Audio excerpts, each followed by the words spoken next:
Hello and welcome to PYQ to AIR series. हम continue करेंगे अपने इंटरनल सिक्योरिटी के मेंस के PYQs के साथ। So let's begin. सबसे पहले है 2021 का ये सवाल टेररिज्म के ऊपर। अगर अभी तक आपने नोटिस किया होगा, अभी तक आपने इंटरनल सिक्योरिटी के लेक्चर्स देखे हैं, you must have observe the repetition of the themes. Repetition of the themes as in naxalism पे क्वेश्चन आपने बार बार देखा, इवन आज भी होगा।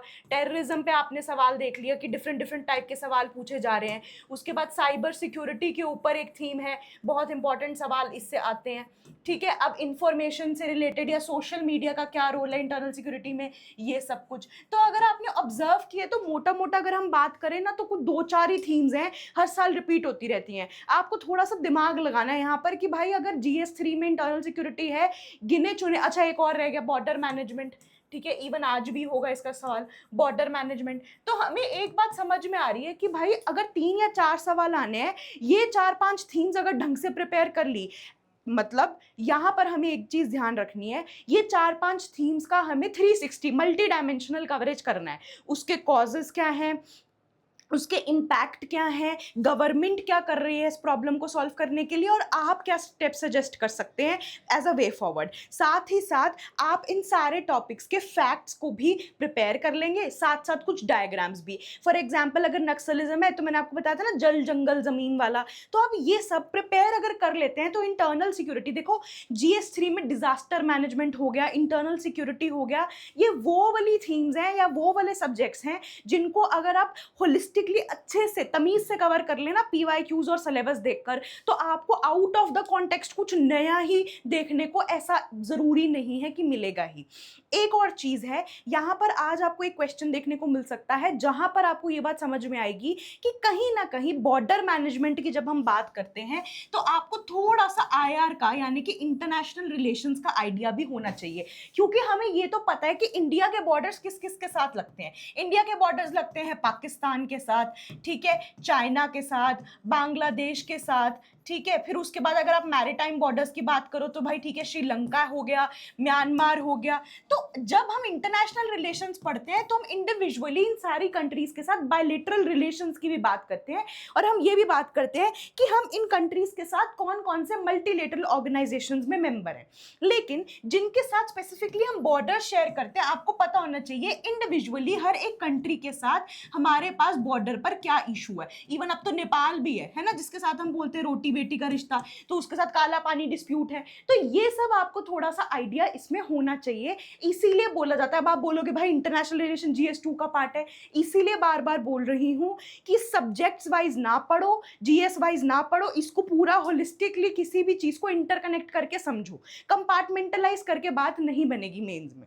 ठीक है, आई होप आपको समझ में आ गया होगा। तो कुछ सब्जेक्ट्स में अगर आप थीम्स पकड़ लेते हो ना UPSC की, तो आपको वो जो शॉकर्स हैं पेपर में वो देखने को नहीं मिलेंगे। Trust me on this I can not say for environment, because you know environment is a very dynamic subject. ऐसे तो इंटरनल सिक्योरिटी भी डायनामिक है, लेकिन इंटरनल सिक्योरिटी की जो डायनामिज्म है ना, वो कुछ ना कुछ, मतलब कुछ ना कुछ टॉपिक्स और थीम्स का एक उसका एक थ्रेशहोल्ड है। उसके आगे जो है ना, आपको ऐसे कोई नए टॉपिक्स देखने को नहीं मिलेंगे। जैसे नक्सलिज्म है, उसका डाउनफॉल चल रहा है, टेररिज्म पे आ जाएगा, साइबर सिक्योरिटी एक नई चीज है, इंफॉर्मेशन वॉरफेयर मैंने बता दिया, सोशल मीडिया हो गया, स्पेस का कर लोगे ज्यादा से ज्यादा, है ना, बॉर्डर मैनेजमेंट हो गया। तो यही सब आता रहता है दोबारा दोबारा। बस आपको ये नोटिस करना है कि ओवर द टाइम पीरियड जब आप प्रीलिम्स मेंस तक बैठोगे, कौन सी चीज ज्यादा हाईलाइट होके न्यूज में थी। और ऐसा बिल्कुल हो सकता है कि अमेलगमेशन ऑफ थीम होकर जो है क्वेश्चन बन सकते हैं। जैसे कि हमें पता है रिसेंटली में ड्रोन टेक्नोलॉजी को लेके बहुत ज्यादा हवा बनी हुई है कि ड्रोन्स यूज हो रहे हैं, ड्रोन्स यूज हो रहे हैं, वो कोई भी वॉर हो, है ना, हमने भी ऑपरेशन सिंदूर किया, हमने देखा उधर से भी ड्रोन्स का इस्तेमाल हुआ, हमारी तरफ से भी हुआ।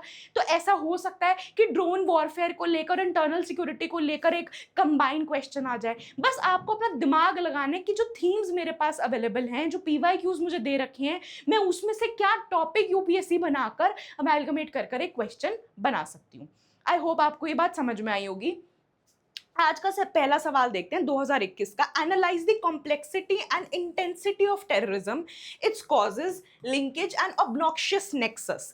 क्या बोल रहा है कि टेररिज्म जो है वो कॉम्प्लेक्स भी हो रहा है, उसकी इंटेंसिटी भी बढ़ती जा रही है, हमें उसके कॉजेज बताने हैं, टेररिज्म के कॉजेज, लिंकेजेस बतानी है कि कैसे टेररिज्म वेराइटी ऑफ चीजों के साथ कनेक्टेड है, लिंक्ड है, और ऑब्नॉक्शियस नेक्सस, कैसे और चीजों के साथ उसका नेक्सस बना हुआ है। फॉर एग्जाम्पल मैंने पहले भी बताया, टेररिज्म का क्या मतलब, आप मारोगे लोगों को, मारने के लिए क्या चाहिए, वेपन्स, वेपन्स फ्री में तो आएंगे नहीं, उसके लिए पैसा चाहिए, उस पैसे के लिए आप और इलीगल काम करते हो। इलीगल काम और कौन कौन से करोगे, ड्रग्स की स्मगलिंग कर ली, ह्यूमन ट्रैफिकिंग कर लिया, ये सब कर लिया, उससे जो पैसा आएगा फिर उससे आर्म्स खरीदेंगे, टेरर कैंप्स को फंड करेंगे और फिर वो लोगों को मारेंगे। ये पूरा का पूरा एक नेक्सस बन जाता है, एक पूरा ऑर्गेनाइज्ड क्राइम सिस्टम बन जाता है।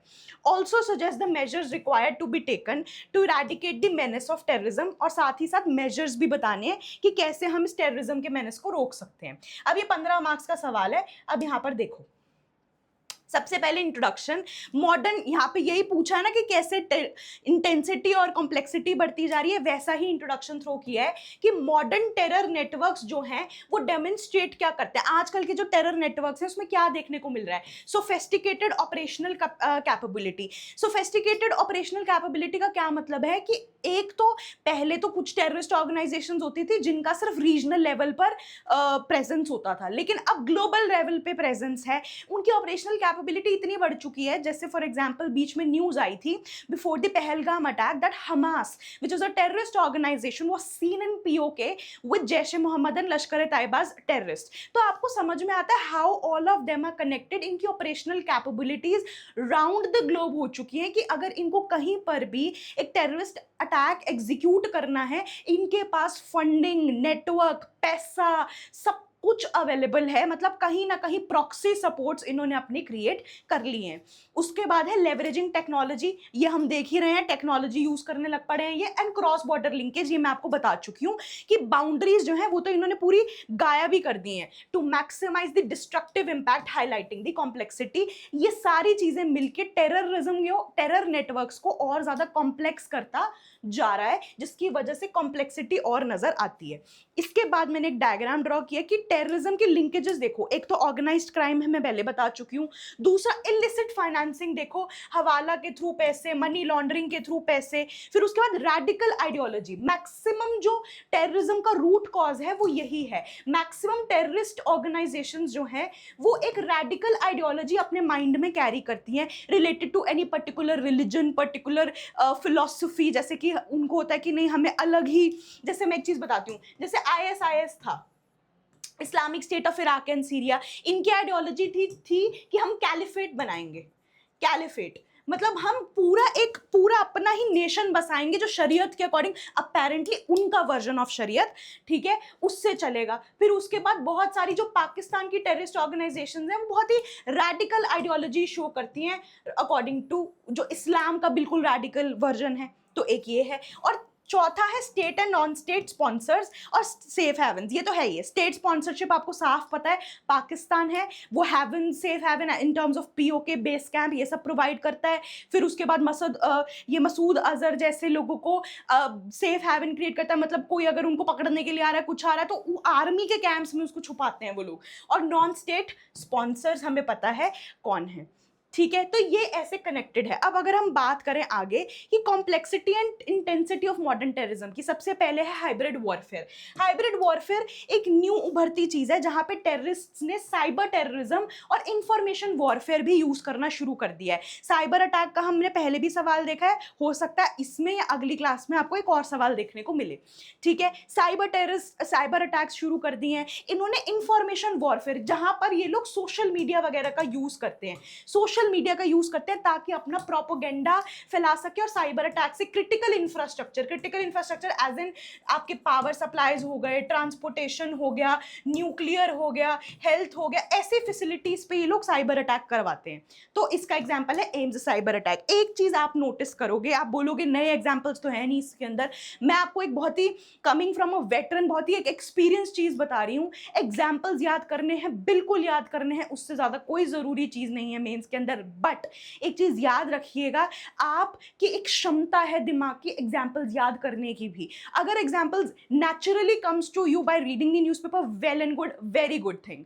बट क्योंकि आपकी एक क्षमता है और बहुत सारे सब्जेक्ट्स, बहुत सारी थीम्स हैं, दुनिया भर के एग्जाम्पल्स याद करने हैं आपको, तो ऐसा हो सकता है क्योंकि मैं पीवाईक्यूज करा रही हूँ तो आपको बार बार एग्जाम्पल्स की रेपिटेशन देखने को मिले। क्योंकि अगर आप भी प्रिपेयर करते हैं तो एक रैशनल चीज क्या होगी कि भाई टेररिज्म है, हर चीज के मैंने 10 एग्जाम्पल याद कर लिए, मेरा एक ही क्वेश्चन आना है, 4 में से 2 सवाल तो टेररिज्म के नहीं आएंगे, तो 10 एग्जाम्पल कर लिए तो हो गया मेरा। That is why you can see the repetition of examples. Second है टेक्नोलॉजिकल सोफेस्टिकेशन, जहां पे उन्होंने ड्रोन्स यूज करने शुरू कर दिए। इंक्रिप्टेड कम्युनिकेशन में पहले भी बता चुकी हूँ, end to end encrypted media का एक ही प्रॉब्लम है, प्राइवेसी तो है ये लेकिन सिक्योरिटी थ्रेट भी है। And social media platform for propaganda dissemination. अब देखो एग्जाम्पल क्या है, arms, drug trafficking through drones Punjab के अंदर देखने को मिला, रेडिकलाइजेशन यूजिंग ट्विटर आईएसआईएस ने किया, ब्रेन वॉशिंग करते हैं सोशल मीडिया यूज करके। क्यों? सोशल मीडिया का सीधा सीधा फंडा है एल्गोरिदम का, जैसी चीजें आप देखने लग पड़ेंगे वैसी आपकी फीड हो जाएगी। कब आपका ब्रेन वॉश हो जाएगा आपको खुद समझ में नहीं आएगा। ब्रेन वॉश तो पॉलिटिकल आइडियोलॉजी का हो जाता है। अगर आप 4 दिन एक पर्टिकुलर पॉलिटिकल पार्टी के अगेंस्ट की वीडियोज या रील्स देख लेंगे ना, आपके छठे दिन क्या दूसरे तीसरे दिन से आपकी पूरी फीड ही बदल जाती है और आप वही वाला कंटेंट कंज्यूम करते जाते हो राउंड द क्लॉक। कब आपका ब्रेन वॉश हो जाता है आपको पता नहीं चलता। ये तो एक पॉलिटिकल आइडियोलॉजी, कहां आप टेररिस्ट माइंडसेट आप देखो कैसे इंडोक्ट्रिनेट करा जाता है आपके माइंड में। नेटवर्क स्ट्रक्चर देखो, डिसेंट्रलाइज्ड सेल बेस्ड ऑपरेशंस। मैं बोल रही हूँ कि अब डिसेंट्रलाइज हो गए सारी टेररिस्ट एक्टिविटीज, बहुत सारी प्रेजेंट ऑपरेशंस होते हैं, मेकिंग डिटेक्शन डिफिकल्ट, क्योंकि राउंड द ग्लोब प्रेजेंस है। कोई भी एक पर्टिकुलर ऐसे हेडक्वार्टर या सेल टाइप का तो है नहीं, जिसकी वजह से डिटेक्शन करनी बहुत डिफिकल्ट है, जैसे कि आईएसआईएस का एक फैक्शन है के।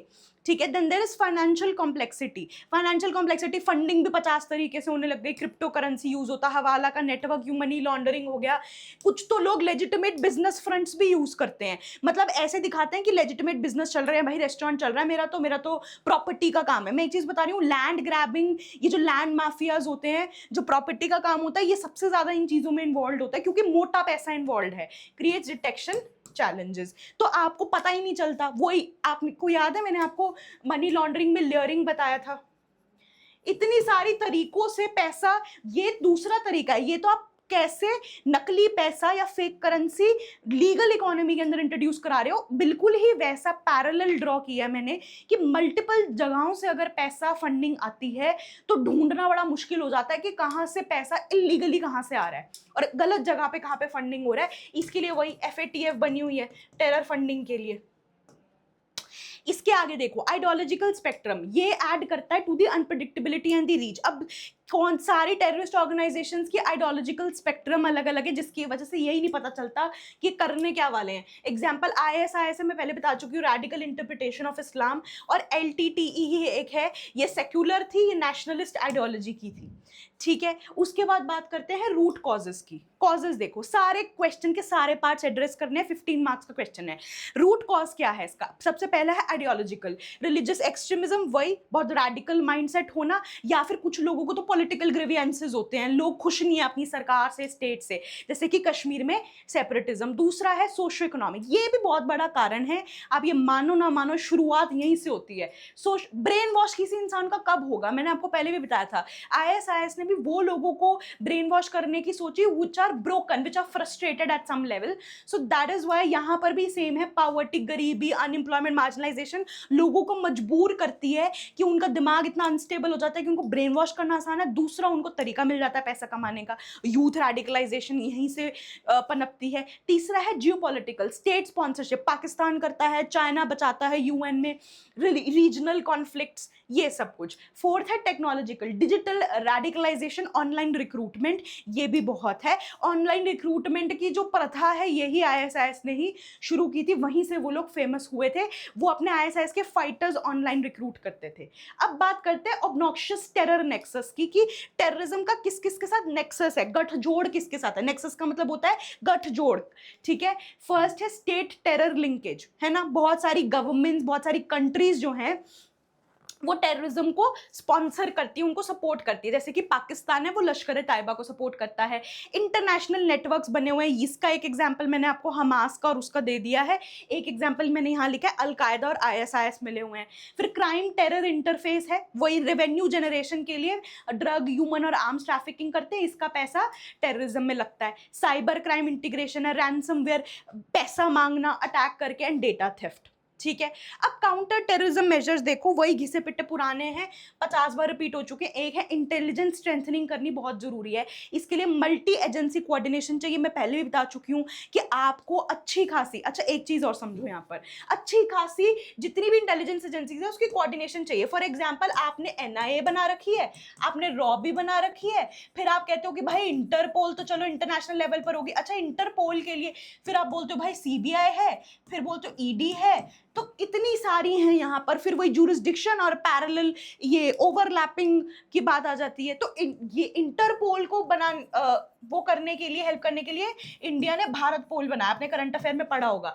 ये सारे के सारी जितनी भी इंटेलिजेंस एजेंसीज हैं, इनका सारा कोऑर्डिनेशन कराना बहुत जरूरी है। इसके लिए आप मल्टी एजेंसी सेंटर मैक और एनआईए, इनकी कोऑर्डिनेशन ढंग से कराएं। ठीक है, आई होप आपको पता होगा, इन सब के काम भी अलग अलग है, इनकी जुरिस्डिक्शंस भी अलग अलग हैं। जैसे रॉ है, वो इंटरनेशनल लेवल पे इंटेलिजेंस एजेंसी है। एनआईए होता है कोई इंटरनल अगर कोई गड़बड़ हो रही है उसके लिए ये। सेकंड देखो, टेक्नोलॉजिकल सॉल्यूशंस, वही साइबर सिक्योरिटी स्ट्रैटेजी बनाओ। 1900 करोड़ रुपए एलोकेट हुए हैं साइबर सिक्योरिटी इंफ्रास्ट्रक्चर बनाने के लिए। तीसरा है international cooperation, very very important. You can sign bilateral cooperation agreements, then you can be a part of some international organisation, जैसे कि FATF हो गया, financial action task force. Then there is Shanghai cooperation organisation, SCO। ठीक है, then there is deradicalisation programmes, this is very important. Deradicalisation programmes में आप यही कर सकते हो, आपको यूथ को रेडिकलाइज होने से, उनका ब्रेन वॉश होने से रोकना है। इसके लिए आपको काउंटर नैरेटिव कैंपेन्स चलाने पड़ेंगे, उनका ट्रस्ट जीतना पड़ेगा, उनका विश्वास अपने ऊपर बनवाना पड़ेगा। उसके लिए सबसे पहले तो बेसिक दो, रोटी कपड़ा मकान, उसके बाद जाके ट्रस्ट बिल्डिंग करना शुरू करो, जिसमें कल्चरल एक्सचेंज प्रोग्राम्स हो गए, यूथ को पढ़ाना लिखाना हो गया, हेल्थ फैसिलिटी सही हो गई। ठीक है, उसके बाद आप कर सकते हैं सिविल और मिलिट्री मीटिंग्स करवाएं, क्योंकि आधी बार तो फेक एनकाउंटर्स की वजह से और आर्मी के पास पावर होने की वजह से वहां के लोकल लोग जो है डरते हैं उनसे बात करने से। फिफ्थ है फाइनेंशियल इंटेलिजेंस, यहाँ पे है financial intelligence unit money laundering के लिए, and prevention of money laundering act की इफेक्टिव इंप्लीमेंटेशन करनी पड़ेगी। तो यहाँ पे कंक्लूजन है, therefore solution lies in learning from the past conflicts and addressing ideological roots of terrorism beyond just physical manifestation. कि अगर टेररिज्म को जड़ से उखाड़ फेंकना है, उसका सॉल्यूशन यही है कि आपको अपने पास्ट कॉन्फ्लिक्ट, 26/11 हुआ, उरी, पठानकोट, पहलगाम, दुनिया भर के टेररिस्ट अटैक्स हुए हैं, 1993 के बॉम्ब ब्लास्ट, कितना कुछ हुआ है। आपको अपने पास्ट कॉन्फ्लिक्ट से सीखना पड़ेगा, गलती कहाँ हुई। जैसे जब आप 26/11 की बात करते हैं, आपको कोस्टल सिक्योरिटी गार्ड याद आता है, आपको फिशरमैन आपको याद आते हैं, आपको याद आता है कि पुलिस की जो लोकल मुंबई पुलिस की जो पूरी की पूरी एडवाइजरी इशू की गई थी टू दी होटल्स। आपको समझ में आता है कि इंटेलिजेंस जो एडवाइजरी जारी होती है उसको ध्यान से कितना सीरियसली लेना कितना ज़रूरी है। आपको समझ में आता है कि मीडिया की एथिकल रिस्पॉन्सिबिलिटी कितनी ज़रूरी है। ये सब हमें सीखने को मिलता है। तो आपको एक तो अपने पास्ट कन्फ्लिक्ट से सीखना पड़ेगा, दूसरा आपको आइडियोलॉजिकल रूट पे ध्यान देना पड़ेगा। क्यों ऐसा है कि किसी भी रिलीजन की रैडिकल चीज़ें सामने आती है, पॉलिटिकल ग्रीवेंसेस सामने आते हैं, तो आइडियोलॉजिकल रूट को अगर आप समझेंगे तो आप उस प्रॉब्लम को हल कर देंगे, तो कहीं ना कहीं बात बन जाएगी। बियॉन्ड जस्ट फिजिकल मैनिफेस्टेशंस, हम सिर्फ फिजिकल मैनिफेस्टेशन, अटैक ना हो जाए, ये ना हो जाए। जैसे अभी 26 जनवरी हो गया, 15 अगस्त हो गया, हम 6 लेयर्स ऑफ प्रोटेक्शन, 7 लेयर्स और ये रेड फोर्ट दिल्ली ये सब करते रहते हैं। तो फिजिकल मैनिफेस्टेशन के बजाय रूट से भी आपको थोड़ा ध्यान देना पड़ेगा। ठीक है, नेक्स्ट सवाल देखो, 2020 का सवाल है।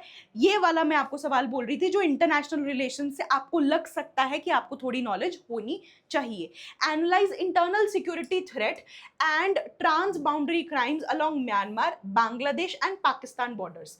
ठीक है, इसमें से होपफुली बांग्लादेश पाकिस्तान सब पढ़ते हैं, म्यांमार का एक आधा ही पॉइंट पता होता है हमें, including LOC, that is line of control. ठीक है, also discuss the role played by various security forces in this regard. This is also a 15 marker question. तो हमें पहले तो individually Myanmar, Bangladesh, Pakistan plus LOC को पूरे अच्छे से उन पे क्या बॉर्डर थ्रेट्स हैं वो बताने हैं, और फिर डिफरेंट डिफरेंट सिक्योरिटी फोर्सेस का रोल बताना है। सबसे पहले है इंडिया की जो बॉर्डर सिक्योरिटी आर्किटेक्चर है उसको कोऑर्डिनेटेड रिस्पांस चाहिए, क्योंकि अगर आपने ध्यान से पढ़ा होगा तो आपको इतनी बेसिक नॉलेज होगी कि इंडिया के हर बॉर्डर के ऊपर अलग अलग सिक्योरिटी फोर्सेस पोस्टेड है, जैसे कहीं पर बीएसएफ है, कहीं पर आईटीबीपी है, ठीक है, डिफरेंट डिफरेंट, कहीं पर असम राइफल्स है। तो अगर आप कोऑर्डिनेटेड रिस्पांस नहीं देंगे तो बॉर्डर मैनेजमेंट में इशू होगा। वही हर जगह घूम फिर के यही बात आती है सिंक्रोनाइजेशन और कोऑर्डिनेशन की। तो कोऑर्डिनेटेड रिस्पांस चाहिए फ्रॉम स्पेशलाइज्ड सिक्योरिटी फोर्सेस, वही मैंने बोला, एंड एनहांस्ड टेक्नोलॉजिकल इंटीग्रेशन, ये हमें पता ही है, smart fencing, night vision cameras हो गए और बहुत सारे है ना, बॉर्डर ग्रिड हो गया, ये सब कुछ। अब हम बात करते हैं म्यांमार बॉर्डर पे सबसे पहले सिक्योरिटी थ्रेट क्या है। म्यांमार नॉर्थ ईस्ट की तरफ पड़ता है, तो north east insurgent groups like NSCN के, that is Isak Muivah, and ULFA, that is united liberation front army of Assam, sorry. तो नॉर्थ ईस्ट इंसर्जेंट ग्रुप्स को म्यांमार बॉर्डर से क्रॉस बॉर्डर सपोर्ट मिलता है। गोल्डन ट्रायंगल, देखो ड्रग ट्रैफिकिंग रूट है through Manipur and Mizoram, पहले मैं बात कर चुकी हूँ ट्रायंगल की, गोल्डन ट्रायंगल की। आर्म्स स्मगलिंग देखी जाती है। अच्छा, म्यांमार से रोहिंग्या का रेफ्यूजी क्राइसिस हुआ था, जिसकी वजह से डेमोग्राफिक सिक्योरिटी कंसर्न पड़ा हमें, और फिर उसके बाद प्रॉपर ड्रग ट्रैफिकिंग होती है, methamphetamine trafficking from Myanmar drug cartel, तो ये देखने को मिलता है। अब बांग्लादेश की बात करें, मैं पहले भी बता चुकी हूँ, बांग्लादेश के साथ लॉन्गेस्ट बॉर्डर शेयरिंग है और अनडिमार्केटेड पोरस बॉर्डर्स हैं, जिसकी वजह से ह्यूमन ट्रैफिकिंग बहुत देखने को मिलती है। रिसेंटली में वेस्ट बंगाल के इलेक्शंस में ये बांग्लादेश से आने वाले ह्यूमन ट्रैफिकिंग और इलीगल माइग्रेशन के ऊपर भी बहुत सारे सवाल उठे थे, जिसकी वजह से एसआईआर एक्सरसाइज की गई थी। वो कौन से लोग थे वो आपको पता है, तो ये वाली चीज तो एक्सप्लॉइट किया जाता है, ह्यूमन ट्रैफिकिंग। फिर फेक इंडियन करेंसी नोट्स बहुत आते हैं, FICN बोलते हैं इसे, सर्कुलेशन बांग्लादेश से होती है। क्रॉस बॉर्डर टेररिज्म भी हो जाती है। अब ये यहाँ पर इसका लिंक है जमात उल मुजाहिदीन बांग्लादेश, JMB से। फोर्थ है इलीगल माइग्रेशन, मैंने अभी आपको पॉइंट आउट किया था ये बात, and demographic infiltration in Assam and West Bengal, ये बात हमने पहले भी की हुई है। अब ये वाले पॉइंट्स देखो ऐसे हैं, अगर मैं ये वाला छोड़ दूं, जैसे हम जमात उल मुजाहिदीन बांग्लादेश के बारे में ज्यादा नहीं सुना होगा आपने, बट एक चीज आपने ऑब्जर्व करनी है, रट्टा मारने से कुछ नहीं होने वाला। ये राउंड द क्लॉक टाइम सारा दिन न्यूज में चलता है। अगर ये जनरल पॉइंट्स भी नहीं ऑब्जर्व कर पाए फिर तो हर चीज ही याद करनी पड़ेगी। तो जनरल ऑब्जर्वेशन स्ट्रॉन्ग करनी बहुत जरूरी है। उसके बाद है पाकिस्तान बॉर्डर एंड LOC। इसका तो हमें चलो बचपन से ही, हम जिस देश में पैदा हुए हैं, पाकिस्तान और LOC का वो प्रॉब्लम तो हमें पता ही होता है, और कुछ पता हो या ना पता हो। पहला है पाकिस्तान बॉर्डर से आने वाली इन्फिल्ट्रेशन अटेम्प्ट। इसमें सबसे बड़ा रोल है, मैं एक चीज आपको बताऊं, दैट इज POK। अच्छा, आपको आई होप आपको पता हो इंटरनेशनल बाउंड्री और LOC के बीच में क्या फर्क है। इंटरनेशनल बॉर्डर्स अगर मैं बात करूं और LOC, ठीक है, लाइन ऑफ कंट्रोल, एक चीज याद रखनी है, लाइन ऑफ कंट्रोल किसके बीच में है? लाइन ऑफ कंट्रोल है इंडिया एंड POK के बीच में, that is India and Pakistan occupied Kashmir. और इंटरनेशनल बॉर्डर्स किसके बीच में है? POK एंड पाकिस्तान, यानी कि अगर मैं इनडायरेक्टली बोलूं इंडिया एंड पाकिस्तान, जहां से डायरेक्ट पाकिस्तान आ जाता है। ये चीज याद रखनी है। LOC के ऊपर सीज फायर का एग्रीमेंट साइन हो रखा है हमारा। तो इन्फिल्ट्रेशन अटेम्प्ट, अब इसमें POK का क्यों रोल है? POK में छोटे छोटे नाले, जंगल, बहुत ज्यादा बहुत ही डिफिकल्ट आपकी पूरी ज्योग्राफी है, जिसकी वजह से बिल्कुल ही पता नहीं चलता कहाँ से लोग आ रहे हैं, ठीक है, इसीलिए वहां पे पेट्रोलिंग करना भी मुश्किल है। तो वहां से इन्फिल्ट्रेशन का अटेम्प्ट बहुत देखा जाता है बाय टेररिस्ट ग्रुप्स लाइक लश्कर ए तैयबा। और POK तो सेफ हेवन हब बना रखा है, सारे टेररिस्ट के ट्रेनिंग कैंप सारे POK में ही है। ये जो बालाकोट स्ट्राइक हुई थी और जितना भी हुआ था, अभी ऑपरेशन सिंदूर में भी मैक्सिमम साइट्स POK की ही थी। सेकंड है cease fire violations along JNK border, ये तो है ही है, ये तो कभी मानते ही नहीं है। सीज फायर एग्रीमेंट तो सबसे पहले ही वायलेट होता है जब भी कोई पंगा होता है। तीसरा है ड्रोन वॉरफेयर, पहले भी देख चुके, ड्रग्स की, आर्म्स की smuggling along the Punjab border. Fourth है टेररिस्ट ग्रुप्स के सेफ हेवन्स इन POK, और दुनिया भर की चीजें, कितना ही कर लो। अब तो साइबर अटैक भी कर सकते हो, ऑपरेशन सिंदूर के टाइम पे साइबर अटैक्स भी हुए हैं, ठीक है, ये सब भी हुआ है, इन्होंने हमारे पॉलिटिशियंस को भी मारने की कोशिश की है, दुनिया भर के टेररिस्ट अटैक भी कराए हैं, ये सारा कुछ लिख सकते हो, आपको चाहिए जितना मर्जी लिखें आप, ठीक है। और वैसे मैं एक चीज बताऊं, यहाँ पे पाकिस्तान बॉर्डर, यहाँ पे इंटरनल सिक्योरिटी की बात हो रही है, वैसे आईआर में बात करते हैं, करतारपुर कॉरिडोर वाला इशू भी है हमारा, 36 टाइप के इशू है पाकिस्तान के साथ, तो आप चाहे तो कुछ भी लिख सकते हो पाकिस्तान के साथ। अब यहाँ पे अगर पॉइंट्स, अगर देखो पॉइंट जनरेशन करनी है, गोल्डन क्रीसेंट वाला पॉइंट भी आ जाएगा यहाँ पे, है ना, कर सकते हो आप, लिख सकते हो। फिर उसके बाद अब रोल ऑफ सिक्योरिटी फोर्सेस की बात करते हैं। यहाँ पे मैंने एक छोटा सा मैप ड्रॉ किया कि पाकिस्तान वाली तरफ बीएसएफ है, बॉर्डर सिक्योरिटी फोर्स, बांग्लादेश वाली तरफ भी बीएसएफ है, और म्यांमार वाली तरफ असम राइफल्स है। चाइना पूछा नहीं था यहाँ पर, बट अगर चाइना भी पूछा होता तो यहाँ पे आईटीबीपी है, ठीक है। फर्स्ट देखें, border security force implement CIBMS, that is comprehensive integrated border management system, ठीक है, comprehensive integrated border management system, smart fencing with the sensors, फिर उसके बाद joint border management with the border guard Bangladesh, ठीक है, ये बीएसएफ का रोल है। सेकंड, असम राइफल्स की बात करें, म्यांमार वाली तरफ counter insurgency operations north east के अंदर करती है अंडर आफ्सपा। अब आफ्सपा को लेके अनदर डिबेट है, दैट इज आपको पता ही है, armed forces special powers act, draconian part है, लॉ एंड ऑर्डर पूरे तरीके से आर्मी के हाथ में चला जाता है, ठीक है। सेकंड है operation sunrise, very very famous operation, joint operation किया था इंडिया ने म्यांमार के साथ, आपने फिल्म देखी होगी तो शुरुआत में जो ऑपरेशन दिखाया था वो यही था। थर्ड है coordinated patrolling along the LOC. Intelligence and specialised agencies भी बनी हुई है, मल्टी एजेंसी सेंटर बना हुआ है real time intelligence and monitoring के लिए, नारकोटिक्स कंट्रोल ब्यूरो बना हुआ है ड्रग ट्रैफिकिंग के लिए, क्रॉस बॉर्डर टेरर केसेस के लिए एनआईए की इन्वेस्टिगेशन करती है, and there is directorate general of GST intelligence, तो ये है। Therefore, strengthening border security requires enhanced technological surveillance, मतलब अगर आपको border security को strengthen up करना है, आपको technological surveillance, मैं पहले भी बता चुकी हूँ, technology चाहिए, intelligence improve करनी पड़ेगी in terms of cross synchronization and coordination and diplomatic engagement. इन्होंने सवाल पूछा था 3 कंट्रीज को लेके, अगर आपकी डिप्लोमेटिक एंगेजमेंट उन कंट्रीज के साथ नहीं है, तो आप देख रहे हैं पाकिस्तान के साथ डिप्लोमेटिक एंगेजमेंट है नहीं हमारी, आधे बार तो डिप्लोमेटिक टॉक्स फेल हो जाती हैं, और अब तो हमने बातचीत करना ही बंद कर रखा है 10-12 साल से।